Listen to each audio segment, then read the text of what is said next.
नमस्कार दर्शक बंधु मु आज यही वीडियो रे आपण माननकु कहिबाकू जाउछि फल सरबत किपरि प्रस्तुत करंती। जदि आपण माने केही चैनल रे नुआ थांती चैनल को सब्सक्राइब करंतु एवं पाखरे आसुथिबा बेल आइकन टी ऊपर प्रेस करी पुनी ऑल नोटिफिकेशंस ऊपर क्लिक कर दियंतु। ताहेले एमिति जहाँ भी किछि नुआ नुआ रोषेई संबंधी वीडियो अपलोड करी सर्वप्रथमे आपण माने देखिबाकू पाई परिबे एवं चैनल को यथेष्ट मात्रा रे लाइक शेयर करने को भूलिबेनी।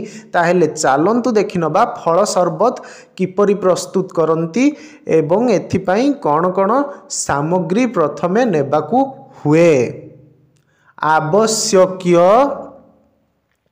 सामग्री पाचिला अमृत भंडा गोटाए, लेंबू गोटाए, कमला तीनोटी, महू 1 चामच। रंधन प्रणाली अमृत भंडारू चोपा छड़ेई मंजी काढ़ी छोट छोट खंड काटी चामच रे चकटी दियो। सेथिरे कमला रस कागजी लेंबू रस ओ महू देई मिक्सी रे चलेई नियो। फ्रिज रे किछि समय रखी छोट छोट ग्लास रे पीबाकू दियो। अमृत भंडारे थिबा पेप्सिन गापेन शरीरर क्षारता रक्षा करे। एथिरे विटामिन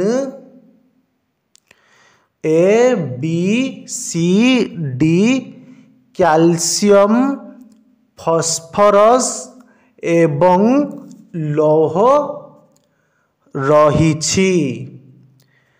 बद्धजम दोष कटाए एपरिकी वृक्कर पत्थर अंश भल करे।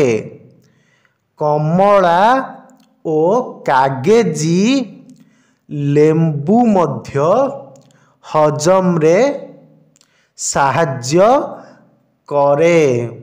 शरीरर क्षारता रक्षा करे।